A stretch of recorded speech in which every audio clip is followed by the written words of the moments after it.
শুধুমাত্র ডিম আর অল্প কিছু সুজি দিয়ে আজকে বিকালের নাস্তা তৈরি করব।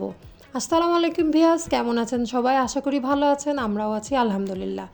বিকালে বাচ্চাদের একটু নাস্তা খেতেই হবে, এমন আমার বাচ্চাদের মানসিকতা যে তাদের মনে হয় বিকালে একটু কিছু না খেলে সন্ধ্যার পরে তাদের পড়ায় মন বসে না। তো সেই জন্য আমি চেষ্টা করি সব সময় তাদেরকে সন্ধ্যার আগে একটু কিছু নাস্তা দিতে, যেহেতু তারা নাস্তা বিকালে খাবেই। তাই আমি চেষ্টা করি যে বাইরের খাবার কম দিয়ে নিজে কষ্ট করে ঘরে একটু কিছু তৈরি করে দিতে, তাতে তাদের শরীরের পক্ষে ভালো। আজকে আমার বিকালে নাস্তা হচ্ছে সুজি স্ন্যাক্স, তারা এটা অনেক লাইক করে।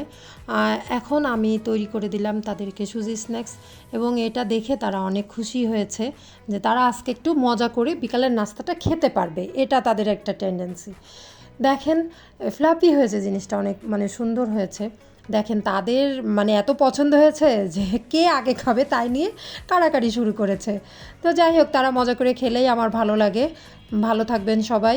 ভিডিওটা যদি ভালো লাগে একটা লাইক করে দিয়েন। ওকে, বাই বাই।